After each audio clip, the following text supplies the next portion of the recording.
Egypt built about 118 pyramids. Most people alive today can picture at least one of them, Giza, rising out of the desert, one of the most photographed structures on Earth.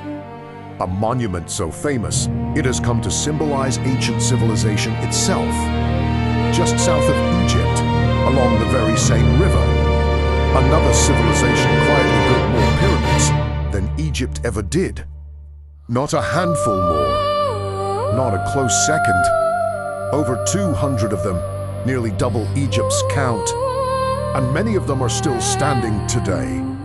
This wasn't some obscure, minor neighbor living in Egypt's shadow. At one point in history, this civilization didn't just rival Egypt, it conquered it.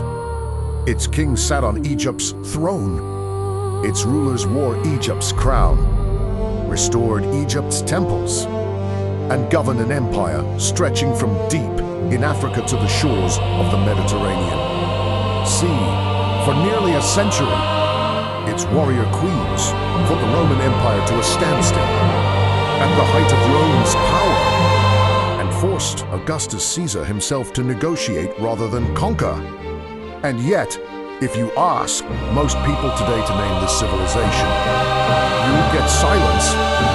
This is the story of the Kingdom of Kush, a civilization that lasted longer than Rome, ruled Egypt as pharaohs, outbuilt the pyramid builders themselves, and then, somehow, nearly vanished from the story most of us were taught in school. By the end of this video, you'll understand not just what Kush accomplished, but exactly how something this large got left out of history in the first place. To understand Kush, you first have to understand the land it came from.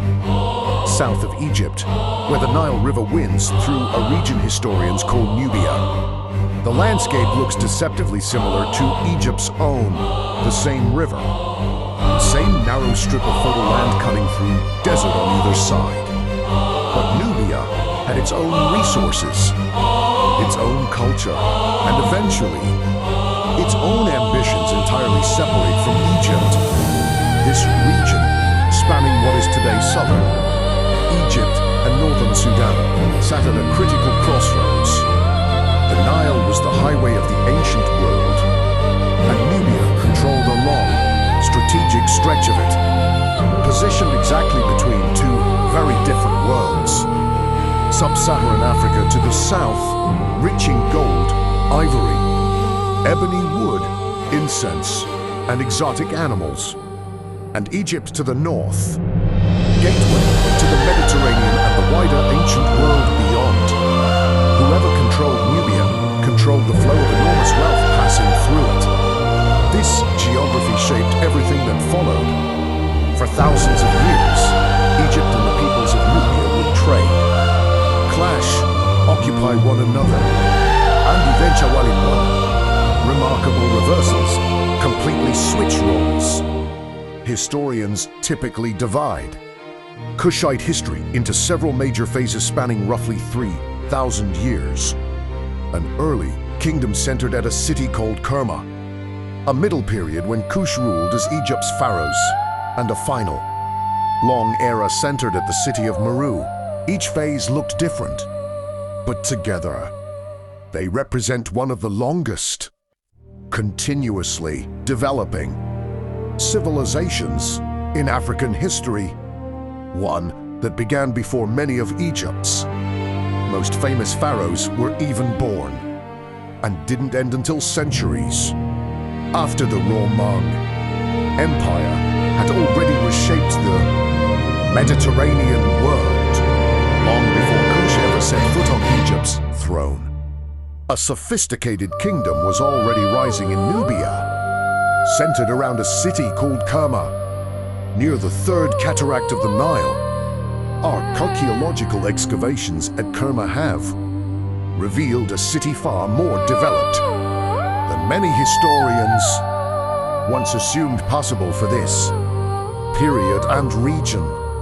By around 2500 BC, Kerma had grown into a major urban center featuring massive mud brick religious structures, elaborate royal burial mounds, and a distinctive artistic tradition entirely its own, not simply a copy of Egyptian styles, but a unique visual language. From pottery to jewelry to architecture, the rulers of Kerma were buried in enormous circular grave mounds called tumuli, some of which were surrounded by the remains of hundreds of sacrifice retainers, a practice reflecting immense royal power and a complex belief system around death and the afterlife, distinct from Egyptian traditions developing at the same time just to the north. For centuries, Kerma and Egypt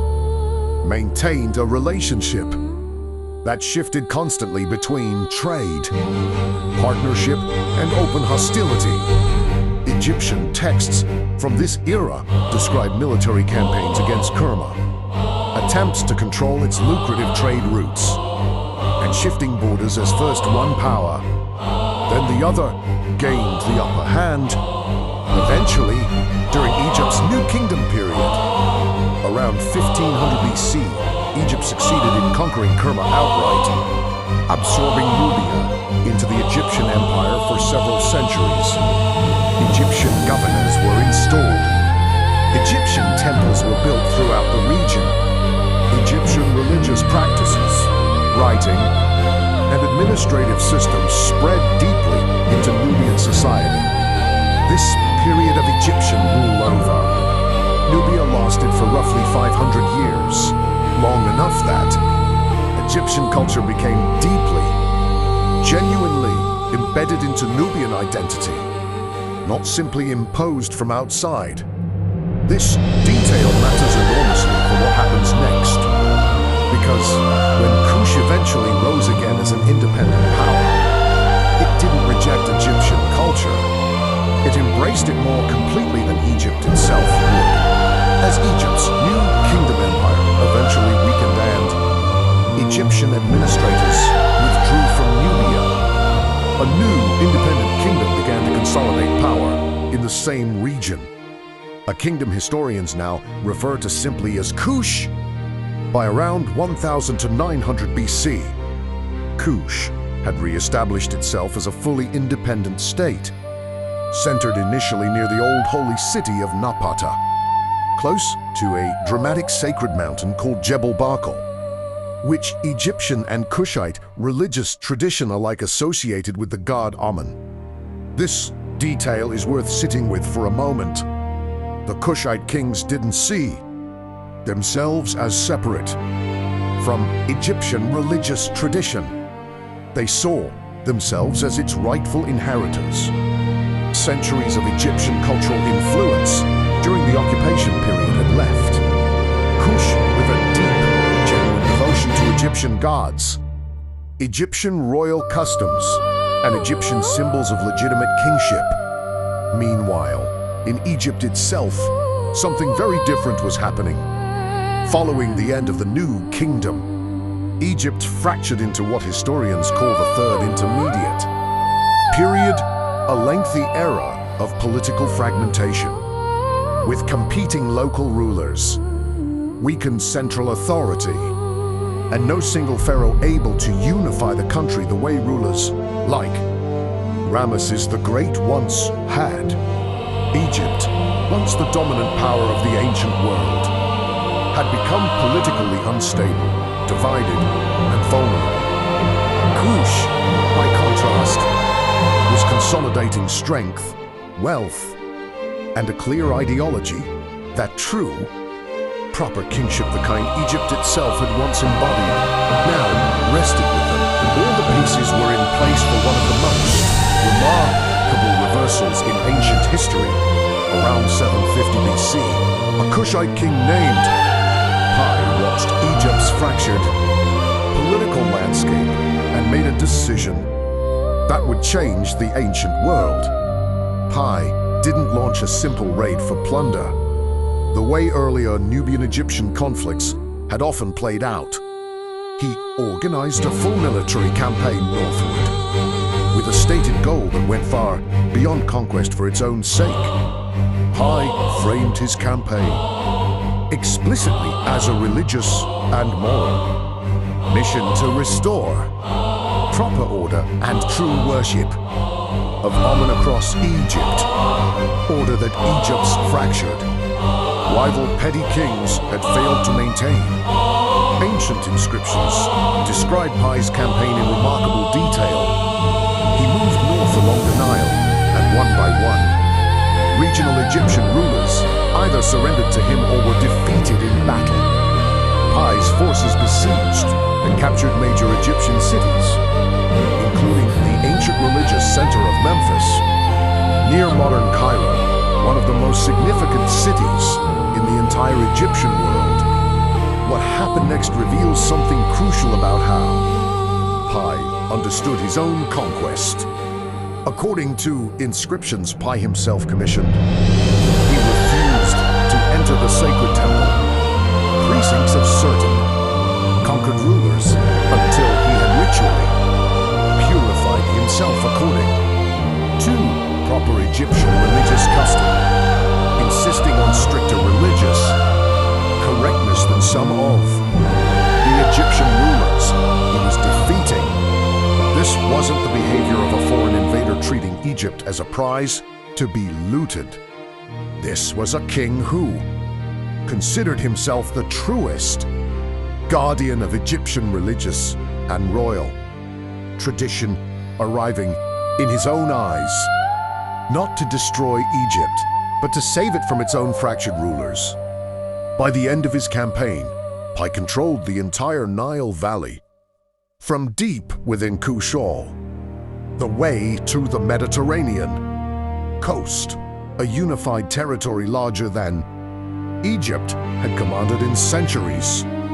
He returned south afterward, seemingly satisfied that order had been restored, leaving defeated Egyptian rulers in place as vassals rather than annexing every territory outright. Would fight too, Piye's successors, to more fully consolidate what he had begun and to rule Egypt not as occasional overlords, but as its recognized pharaohs. Piye's successors, kings including Shabaka, Shebitku, and eventually the most famous of them all, Taharqa, completed what Piye had started, ruling as the recognized pharaohs of a unified Egypt for close to a century. Historians today call this period Egypt's 25th dynasty, and its rulers are sometimes referred to as the Black Pharaohs. This wasn't a quiet, symbolic arrangement. These Kushite kings ruled as full pharaohs of Egypt, appearing in Egyptian art wearing the double crown symbolizing rule over both Upper and Lower Egypt, alongside the distinctive double uraeus, twin cobra symbols worn on the crown that appear to have been a specifically Kushite royal innovation layered onto traditional Egyptian regalia. Taharqa, who ruled from around 690 to 660 for BC, presided over what many historians consider a genuine golden age for the unified Nile Valley. Under his reign, Egypt saw one of the largest building programs in centuries. Taharqa commissioned massive new temple construction and expansions at major religious sites, including Karnak, one of the most significant temple complexes in the entire ancient world. Some of these are architectural additions, including a massive colonnade at Karnak, on a scale not seen in Egypt for generations. Taharqa also oversaw a period of relative stability and prosperity, with Egyptian and Kushite administrative systems working together across a territory stretching from the heart of Africa to the Mediterranean coastline, one of the largest unified political entities the ancient world had seen up to that point. It's worth pausing on what this actually means. For nearly 100 years, the pharaoh of Egypt, the ruler of the civilization most associated in popular imagination with pyramids, hieroglyphics, and ancient grandeur was, by ancestry and origin, Kushite. This wasn't a brief occupation or a footnote dynasty. It was Egypt's ruling house for generations, its rulers reviving temples, expanding monuments, and presenting themselves, quite genuinely, as devoted protectors of Egyptian tradition. But the same geographic position that had made Egypt and Kush wealthy, sitting at the crossroads of Africa and the Mediterranean world, also placed them directly in the path of a rising new power to the east, one whose military technology neither Egypt nor Kush could easily match. By the mid-600s BC, the Assyrian Empire, centered in Mesopotamia, had become the dominant military power of the ancient Near East, and its ambitions increasingly turned toward Egypt. The Assyrians possessed a critical technological advantage: widespread, sophisticated iron weaponry, at a moment when much of the surrounding world, including Egypt and Kush, still relied more heavily on bronze. Iron weapons held sharper edges longer and could be produced more cheaply at greater scale, giving Assyrian armies a significant battlefield advantage. Beginning in the 670s BC, Assyrian forces launched repeated invasions of Egypt, clashing directly with Taharqa's Kushite Egyptian forces. Despite fierce resistance, Assyrian armies eventually captured Memphis and pushed deep into Egyptian territory. Taharqa, and later his successor Tamtamani, fought to hold on to Egypt, but the military balance had shifted decisively. By around 656 BC, Kushite forces had been pushed entirely out of Egypt, retreating south along the Nile back toward their original homeland. The 25th dynasty's rule over Egypt had come to an end. For many civilizations, a defeat like this, losing 100 years of hard-won imperial territory to a superior military power, might have marked the beginning of a slow, terminal decline. For Kush, it marked the beginning of one of its most remarkable chapters. After withdrawing from Egypt, the Kushite kingdom didn't collapse. It relocated, rebuilt, and in many ways reinvented itself, eventually shifting its center of power further south to a city called Meroe, along a stretch of the Nile far from Egyptian and Assyrian reach.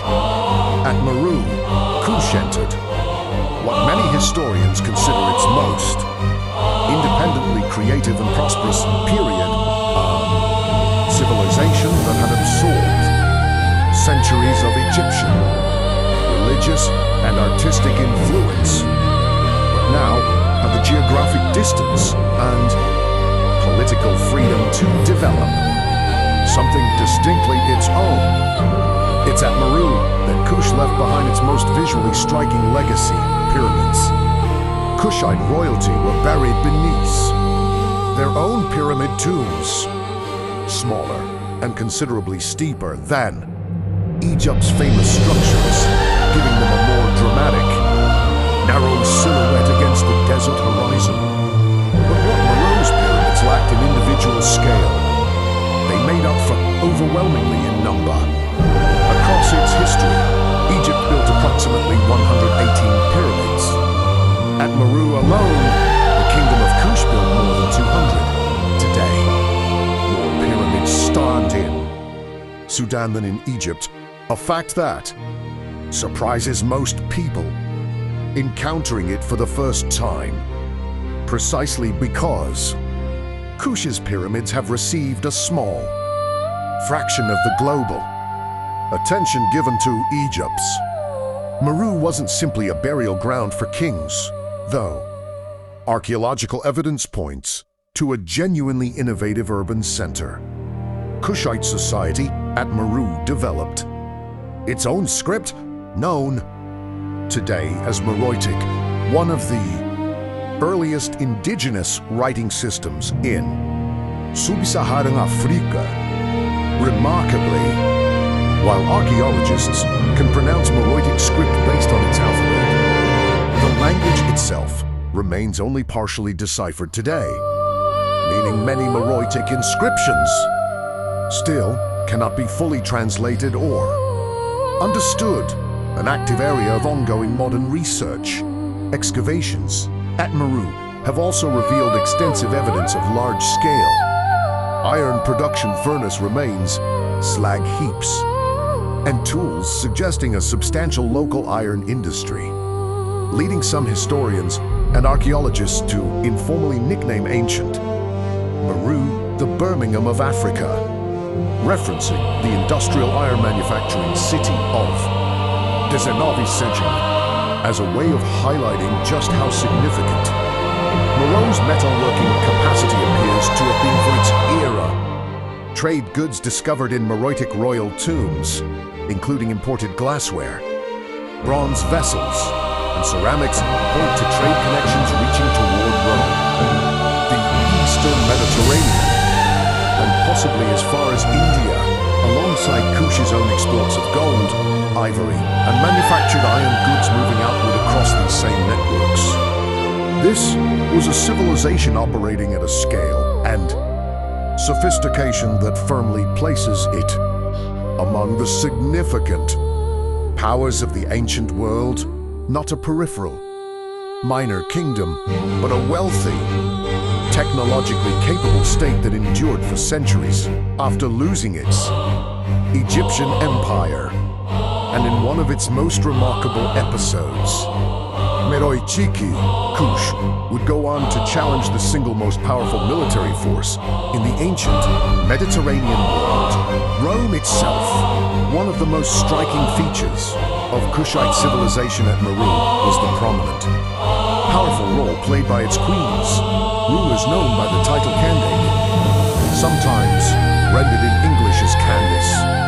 Unlike many contemporary civilizations, where royal women typically ruled only as regents for young sons or influenced politics indirectly, several Candaces of Meroe ruled as full, independent sovereigns in their own right, commanding armies, commissioning monuments, and, in at least one remarkable case, personally leading military resistance against the Roman Empire. Around 25 BC, following Rome's conquest of Egypt under Augustus Caesar, Roman forces pushed south into Kushite territory, apparently probing the border and possibly anticipating an easy extension of Roman control, the same way Rome had absorbed Egypt itself only a few years earlier. They encountered fierce resistance led by a Kushite queen named Amanirenas. Ancient Roman sources, including the geographer Strabo, describe a Kushite military campaign that struck deep into Roman-controlled Egyptian territory, reportedly reaching as far as the city of Syene, near modern Aswan, and famously capturing and defacing a bronze statue of Augustus Caesar himself, taking part of it back to Meroe as a trophy of war, an extraordinary act of political defiance against the reigning emperor of the most powerful military force in the ancient Mediterranean world. What followed was a prolonged conflict lasting several years between Roman forces under the regional governor and Kushite forces under Amanirenas' command. Ancient accounts describe Amanirenas as a formidable, battle-hardened commander, and later Kushite inscriptions suggest she may have led troops into combat despite, according to some historical interpretations, having lost an eye during the campaign. Details that have made her one of the most compelling, if still historically debated, military figures of the ancient world, rather than continuing an expensive, difficult war deep into unfamiliar African territory against a determined opponent. Rome eventually chose to negotiate. Around 21 a peace treaty was reached directly with Augustus Caesar remarkably favorable terms from Kush, requiring no tribute payment to Rome and restoring previously contested border territories to Kushite control. This outcome deserves emphasis at the height of Roman imperial expansion, when Augustus was actively absorbing kingdoms across the Mediterranean world. The Kingdom of Kush fought Rome to a negotiated peace on favorable terms, one of the very few powers to do so during this period of Roman history. The Candake tradition continued for centuries afterward, with multiple ruling queens governing Meroe independently, a level of formal female political authority that stood out significantly compared to many contemporary Mediterranean and Near Eastern civilizations of the same era, beyond its pyramids and its military encounters with Rome. Meroe functioned as a genuinely cosmopolitan center of the ancient African world for several centuries. Archaeological excavations have revealed evidence of sophisticated water management systems, including reservoirs designed to store water during Meroe's dry season, critical infrastructure supporting a growing urban population in a semi-arid environment. Religious life at Meroe blended deep Egyptian influence, continued worship of Amun, an Egyptian-style temple architecture with distinctly Kushite elements, including devotion to Apedman, a lion-headed war god who appears prominently in Meroitic temples and appears to have held a uniquely central role in Kushite religious and royal identity. Unlike anything in traditional Egyptian religion, Meroe's economy rested on a combination of agriculture along the Nile floodplain. Extensive cattle herding, cattle imagery appears repeatedly throughout Kushite art and burial goods, suggesting deep cultural and economic importance, and its considerable iron production and trade networks reaching across the ancient world. Royal Burial at Meroe, discovered by archaeologists beginning in the late 19th and early 20th centuries, included substantial quantities of gold jewelry, imported luxury goods, and finely crafted pottery, painting a picture of considerable accumulated wealth among the Kushite elite, sustained across multiple centuries of independent rule. By any reasonable historical measure, Meroitic Kush was a major civilization.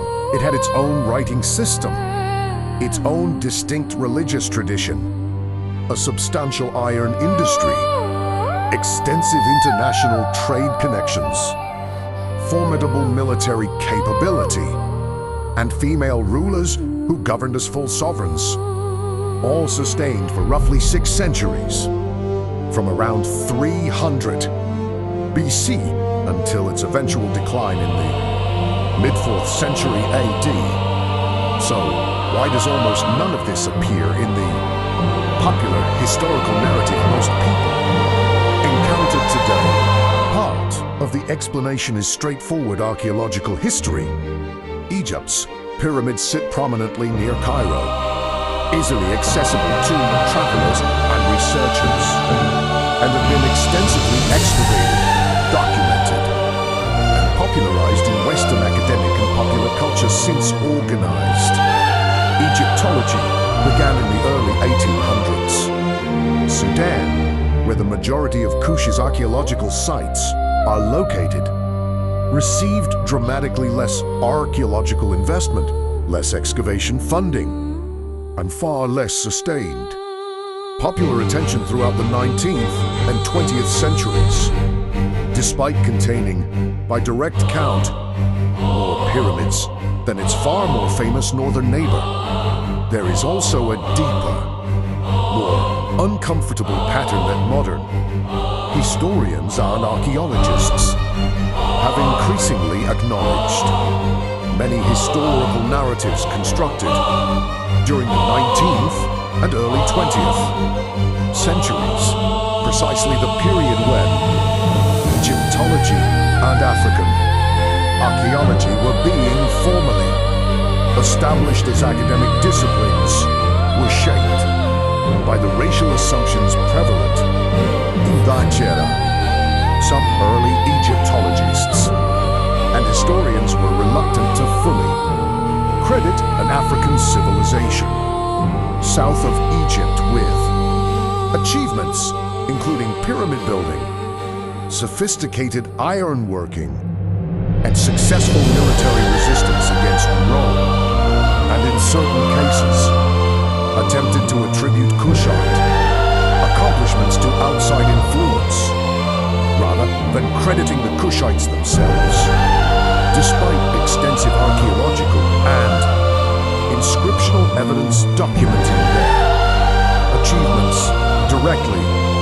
Modern historians and archaeologists have worked substantially to correct this imbalance over the past several decades, and scholarship on Kush has expanded considerably, but the gap in general public awareness, built up over roughly to centuries of unequal attention, has not closed nearly as quickly as academic understanding has been corrected.